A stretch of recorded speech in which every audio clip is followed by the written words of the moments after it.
Prime minister తో ఎలాంటి discussion జరిగింది, ఫ్యూచర్ అమరావతి అభివృద్ధి కోసం ప్రైమ్ మినిస్టర్ తో డిస్కషన్. మీరు ఎక్స్పెక్టేషన్స్ బాగా పెంచుతారు సార్. నేను ఒకటే చెప్పా గౌరవ ప్రధానమంత్రి గారు, సార్ ఈరోజు అమరావతి రైతులు హాయిగా పడుకోగలుగుతున్నారు. మీ కృషి వల్ల మీరు మమ్మల్ని ఇట్లా ప్రోత్సహించారు కనుక మేము అన్ని బిల్ క్లియర్ చేసి అన్ని చేయగలిగాం. దానికి 5 కోట్ల ఆంధ్రుల తరపున మా హృదయపూర్వక ధన్యవాదాలు తెలుపడం జరిగింది. అంతేకాకుండా గౌరవ ప్రధానమంత్రి గారు ఇస్తున్న సహకారం వల్ల అమరావతి, పోలవరం, గూగుల్, ఆర్సిలర్ మిత్తల్ ఇలా అనేక ప్రాజెక్టులు కూడా చేయగలుగుతున్నాం. అంటే ఆయన ఒకటే అన్నారు, వ్యక్తులు శాశ్వతం కాదు, అధికారం శాశ్వతం కాదు, కానీ వ్యవస్థ శాశ్వతం.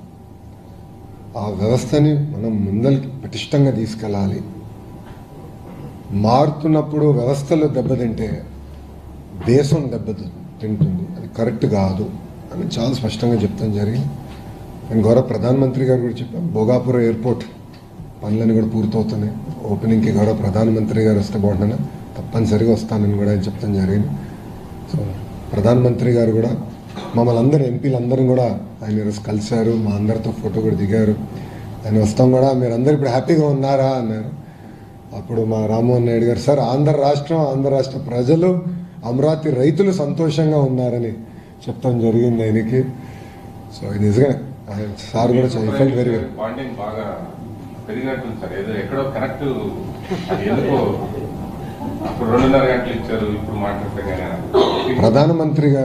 ప్రధానమంత్రి గారికి ఆంధ్ర రాష్ట్రాన్ని ముందలు తీసుకెళ్లాలని కోరుకో. ఎందుకంటే ప్రధానమంత్రి గారు 2014లో ఆనాటి గుజరాత్ ముఖ్యమంత్రిగా ఉన్నప్పుడు ప్రచారానికి వచ్చినప్పుడు బిడ్డని బతికిచ్చారు, తల్లి చనిపోయిందన్నారు.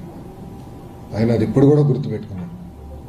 సో ఆంధ్ర రాష్ట్రాన్ని ఆదుకోవాలి, ఆంధ్ర రాష్ట్రాన్ని సొంత కాల్పని నిలబడే వరకు వాళ్ళని ప్రోత్సహించాలి. ఆయన ఒక మాట కూడా అన్నారు, బాబు టెక్నాలజీలో వెరీ గుడ్, ఆయన అనుకుంటే ఏదైనా సాధించేస్తాడు. సో మీరు మొత్తం ప్రాజెక్ట్స్ గ్రౌండ్ చేయండి, ఇవన్నీ గ్రౌండ్ చేస్తే తిరిగి మీరు దేశానికి కాంట్రిబ్యూట్ చేయగలుగుతారు ఎకనామిక్ యాక్టివిటీ ద్వారా. సో అగ్రెసివ్గా వెళ్ళండి. గతంలో నేను అమిత్ షా గారిని కలిసినప్పుడు కూడా అమిత్ షా గారు నాకు ఇదే చెప్పాను, ఈ ప్రాజెక్ట్స్ అన్ని గ్రౌండ్ చేయండి.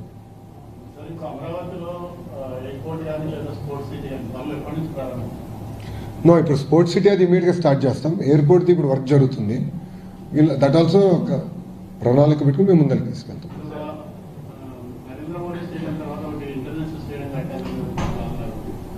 Because there is only one Narendra Modi Stadium. There will be one and only. Here, it is not possible to replicate. One and only. మేము ఒక స్టేడియం కడతాం, వరల్డ్ క్లాస్ స్టేడియం కడతాం, వరల్డ్ క్లాస్ స్టేడియం కడతాం. But there will be one and only Narendra Modi stadium. స్టేడియంతో ఎవరు పోటీ పడలేరు. Parliament వేదికగా YCP చేసినటువంటి ఆరోపణలు ఏ విధంగా తిరుగుబడబోతున్నారు? 4,000 రూపాయలు స్క్వేర్ ఫీట్ కి కానీ 12,000 రూపాయలు స్క్వేర్ ఫీట్ చేస్తున్నారు. తర్వాత సార్ నేను సూటిగా ఎవరైతే ఆరోపణలు చేశారో ఒక విషయం అడగాలనుకుంటాం. ఒక్క వ్యక్తి బతికేదానికి 700 కోట్ల రూపాయలు ఖర్చు పెట్టి ప్యాలెస్ కట్టారు. అప్పుడు రాలేదు ఇవన్నీ డిస్కషన్. అప్పుడు ఏమైందండి 4,000 రూపాయల డిస్కషన్? అడుగుతున్నా, సూటిగా ప్రశ్నిస్తున్నా. 50 కోట్లు ఒక ముఖ్యమంత్రి బతికేదానికి ఇల్లుకి 50 కోట్లు ఖర్చు పెడతాం ఎక్కువ. అలాంటిది వాళ్ళు లెక్కలేస్తే 50 కోట్లు కూడా అవ్వకూడదు. సో ఒక పక్కన 500 కోట్ల రూపాయలు ఖర్చు పెట్టారు. మళ్ళీ ఎన్జిటి మా పైన ఫైన్ వేసింది స్వామి, ఇంకో 200 కోట్లు. అంటే 700 కోట్ల రూపాయలు ఒక వ్యక్తి బతికేదానికి ఖర్చు పెట్టారు. ఇక్కడ మేము కట్టేది వ్యక్తుల కోసం కాదు, 5 కోట్ల ఆంధ్రుల కోసం రాజధాని కడుతున్నాం. ఇప్పుడు జగన్మోహన్ రెడ్డి గారికి ఇట్స్ వెరీ అన్ఫార్చునేట్, ఆయన మన ఆంధ్ర రాష్ట్ర ముఖ్యమంత్రి గారు. ఎందుకంటే కనీసం అవగాహన లేదు. ఆయన ఏమంటాడు, ఎన్హెచ్ఐ ఇంత ఖర్చు పెడుతుంది కిలోమీటర్కి, మీరు ఇంత ఖర్చు పెడుతున్నారు. 8 లైన్ కంపేర్ చేస్తే వీఆర్ స్పెండింగ్ ఈక్వల్ అండి. మీరు 8 లైన్ని 2 లైన్ని కంపేర్ చేస్తే ఎట్లా కంపేర్ చేస్తారండి? కనీసం కామన్ సెన్స్ ఉండాలి కదా. ఒక ముఖ్యమంత్రిగా చేసిన వ్యక్తి 2 లైన్ని 8 లైన్తో కంపేర్ చేస్తే ఏం అర్థం అండి? స్ట్రైట్గా ప్రశ్నిస్తాం. మీరు చూడండి, అమరావతిలో మీడియా మిత్రులు మీరు అందరూ ఉన్నారు, తెలుగు మీడియాలో అందరూ ఉన్నారు. 5 సంవత్సరాలు అమరావతిలో ఏ పనులు జరగల, ఎన్నో వర్షాలు పడినాయి, కానీ అమరావతి రోడ్లు ఎంత పర్ఫెక్ట్గా ఉండే. 2014-19 మధ్యలో వేసిన రోడ్ ఒక్క గుంట పడలేదు. ఎందుకు? మొత్తం ఎలివేటెడ్ పర్ఫెక్ట్ డ్రైనేజ్ పెట్టి చేశాం. ముందు చూపుతో చేసాం, పర్ఫెక్ట్గా ఒకేసారి కడదాం, మళ్ళీ రోడ్లు వేస్తాం కాదు. That is what we're doing. We're building world class infrastructure. ఒక వ్యక్తి బతికేదానికి 700 కోట్ల రూపాయలు ఖర్చు పెట్టేదానికి వాళ్ళు సిద్ధంగా ఉన్నారు. వాళ్ళు తిప్పి మాకు నీతులు చెప్తున్నారు. మేము ఎవరి కోసం కడుతున్నాం? ముఖ్యమంత్రి గారికి ఇల్లు కట్టట్లేదు. మేము 5 కోట్ల ఆంధ్రుల కోసం ప్రజా రాజధాని కడుతున్నాం. Yes, we will build a world class capital city. 30 లక్షల మంది వచ్చి ఉన్నా కూడా పర్ఫెక్ట్ రోడ్స్ ఉంటాయి. సో మళ్ళీ ఎక్కడ బాటిల్ నెక్ ఉంటాం, ఎన్ని లేవు, సర్వీస్ రోడ్స్ ఉన్నాయి. మీరు సీడ్ ఆల్ ఈ రోడ్స్ అని మీరు చూస్తే there all 8 lane roads with services centre, expressway. ఫ్యూచర్లో మెట్రో పెట్టాలంటే కూడా అన్ని ప్లాన్ చేసుకున్నాం. ఇప్పుడు వైకాపాలు అడుగుతారు మెట్రో అవసరమా అమరావతి కానీ. ఈరోజు అవసరం ఉండదు, కానీ అవసరం వస్తుంది. ఇది మేము ఆనాడు హైదరాబాద్ కూడా అవసరం వస్తుందని చెప్పాం. వీళ్ళే ఎగతాలు చేశారు కదా కంప్యూటర్ అన్నం పెడుతుందా అని. వైకాపాలో ఉన్న నాయకులు ఎగతాలు చేశారు గతంలో, కంప్యూటర్ అన్నం పెడుతుందా అని. హైదరాబాద్కి మెట్రో అవసరమా అని. హైదరాబాద్కి 5,000 ఎకరాలతో ఒక ఎయిర్పోర్ట్ అవసరమా అని అడిగిన వాళ్ళు. ఇప్పుడు చూడండి Hyderabad airport, you see Hyderabad airport today.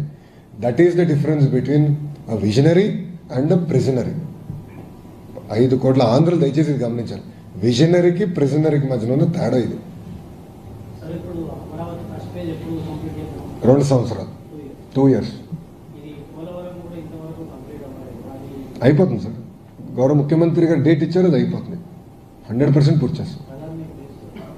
100% పిలుస్తాం. Why any doubt? అది గౌరవ ముఖ్యమంత్రి గారు డిసైడ్ చేస్తారు సార్. నాకు ఉన్న ఉద్యోగం బీకిచ్చినట్టున్నారు స్వామి. డన్. థ్యాంక్ యూ అమ్మా. జై Amaravati.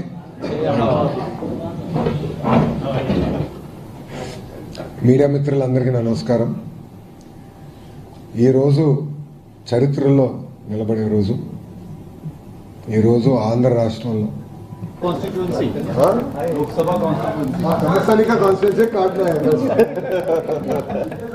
Thank you. Sorry I got late. I was in the parliament, then I met the chairman. చలో I catch up. Thank you.